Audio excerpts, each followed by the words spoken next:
صل على محمد وآل محمد.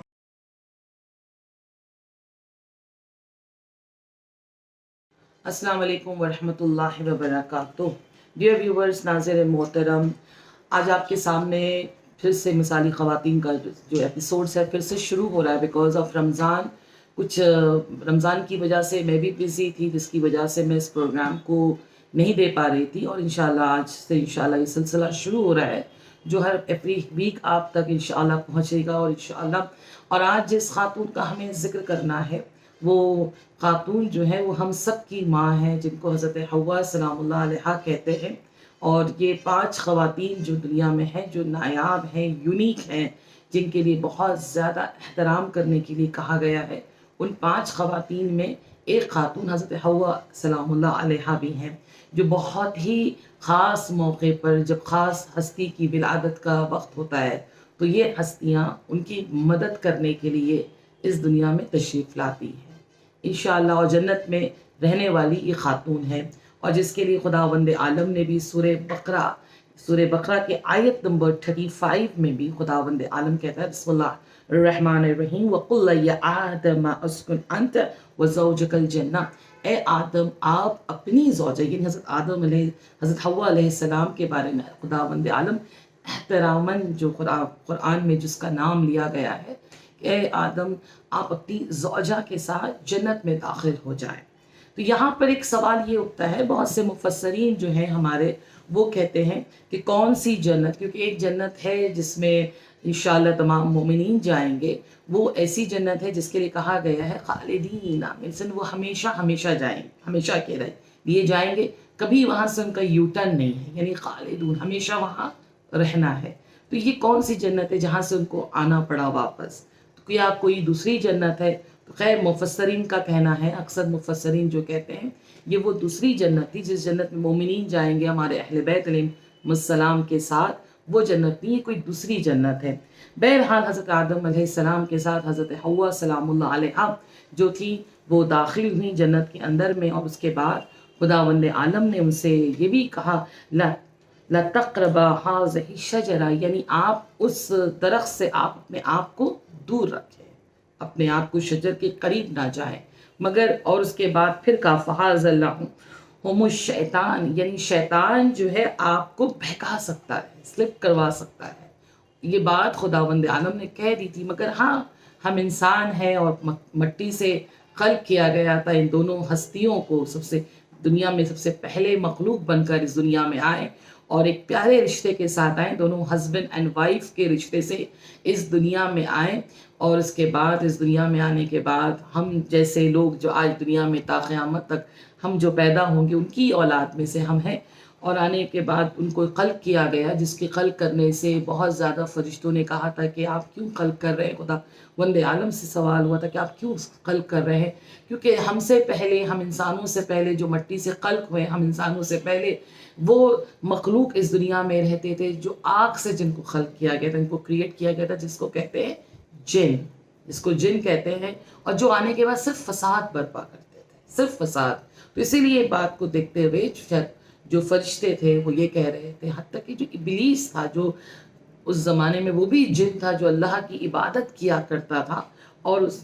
6000 سال تک اس نے سجدہ کیا تھا خداوند عالم کا، مگر جس نے کہا کہ کیا فائدہ کر کے، تو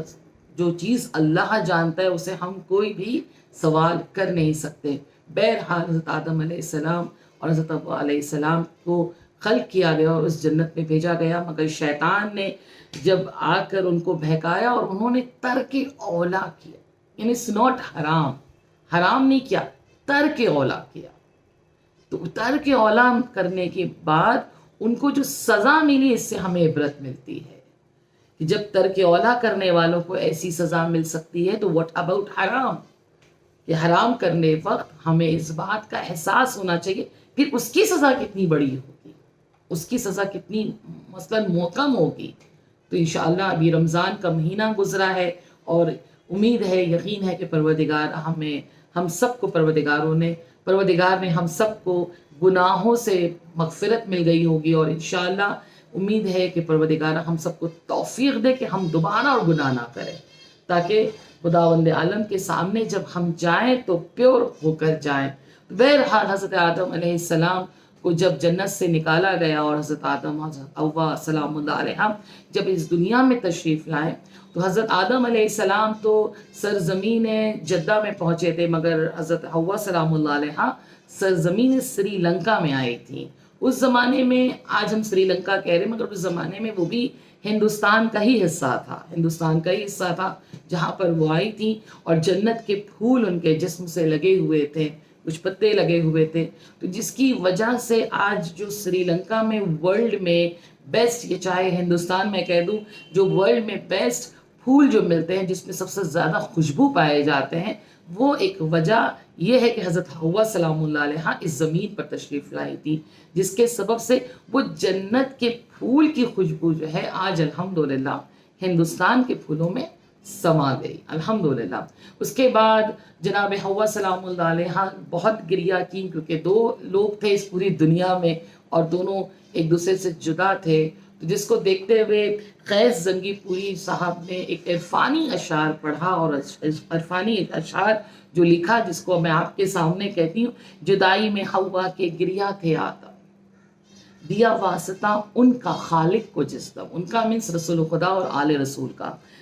دیا واسطہ ان کا خالق کو جس دم، ملی آ کے حوا ہوئے شاد و خرم، سمجھ میں نہیں آتا اب کیا کہیں ہم، رلائے خدا اور ہنسائے محمد. یعنی رسول خدا صلی اللہ علیہ وآلہ وسلم اور ان کے آل کے جب انہوں نے واسطہ دیا تو یہ دونوں ہستی جو ہے یہ آ کر صفا اور مروہ کے درمیان میں دونوں کی ملاقات ہوئی، اور دونوں پھر الحمدللہ زندگی گزارنے لگے. بعض روایت میں ہے کہ ان کے 40 بچے ہوئے، اور بعض روایت میں ہے کہ ان کے 4 بچے ہوئے، 2 بیٹے ہوئے اور 2 بیٹی ہوئی. اور ایک بیٹا جو تھا جس کا نام تھا قابل، جس نے قتل کیا حضرت حابل کا اور قاتل قرار دیا گیا. بہرحال حضرت امام جعفر صادق علیہ السلام سے کچھ لوگوں نے سوال کیا، کیونکہ کچھ لوگ اپنی گناہ کو بچانے کے لیے ہمیشہ دوسروں کو پوائنٹ آؤٹ کرتے، جو آج کے زمانے میں بھی بہت آسانی سے اور بہت بخوبی کے ساتھ یہ انجام دیا جاتا ہے. تو حضرت جعفر صادق علیہ السلام کے سامنے کچھ لوگ آ کر کہنے لگے ارے ہم نے حرام کیا تو کیا کیا، مگر آپ دیکھیں تو حضرت آدم علیہ السلام کے زمانے میں بھی آپ دیکھیں کہ کیا ان کی شادی جو ہے 2 بھائی ہوئے تھے اور 2 بہنیں ہوئی تھی، تو کیا شادی 2 بھائی بہنوں کے ساتھ کی گئی ہے. تو امام جعفر صادق علیہ السلام نے جواب دیا، بڑے باخوبی انداز سے جواب دیا کہ تمہیں کیا پتا کہ کس طرح، کیونکہ جب جس چیز کو خداوند عالم حرام قرار دے کیا اسی کام کو کیا اپنے نبی کے ذریعے سے قرار دے گا؟ بالکل ایسا نہیں ہو سکتا ہے. بلکہ خداوند عالم نے کچھ فرشتوں کو بھیجا تھا، کچھ حوریں آئی تھیں جو ان کے ازواج بنے، جو ان کے زوجہ بنے، یا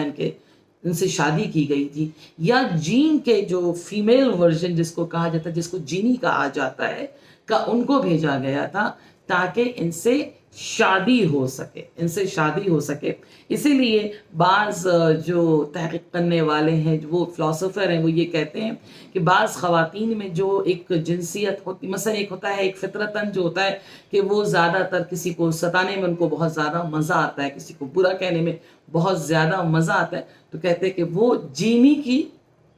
نسل سے آئی ہیں، وہ جینی کے نسل سے، کیونکہ جین جو تھے ہمارے جو پہلے مخلوق تھے جو یہاں پر ہم سے پہلے رہا کرتے تھے، ان کی فطرت میں تھی کہ ایک دوسرے کو ستانا، ایک دوسرے کے ساتھ اذیت دینا، ایک دوسرے کو اذیت دینا. تو اس طریقے سے یہ بات کو ظاہر کیا گیا، اور حضرت آدم علیہ السلام کے نسل سے یوں ہی سلسلہ چلا، اور آج الحمدللہ اس سلسلہ میں الحمدللہ دنیا میں اتنی آبادی ملی، اور بڑھتی گئی آبادی، اور انشاءاللہ اور بڑھے گی، اور انشاءاللہ قیامت تک حضرت آدم علیہ السلام کی اولاد ہر ایک طرف سے انشاءاللہ دنیا میں پیدا ہوگی. مگر ہاں حضرت حوا سلام اللہ علیہ اسی طرح زندگی گزاری، اور سرزمین جدہ میں ان کا انتقال ہوا، جہاں پر آج ان کی قبر وہاں پر موجود ہے. انشاءاللہ پروردگارہ ہم سب کو توفیق دے کہ انشاءاللہ جل از جل ہم حرم الہی یعنی مکہ مکرم اور مدینہ منورہ کی زیارت کو جائیں، اور انشاءاللہ اس سرزمین میں جانے کے بعد انشاءاللہ توفیق ملے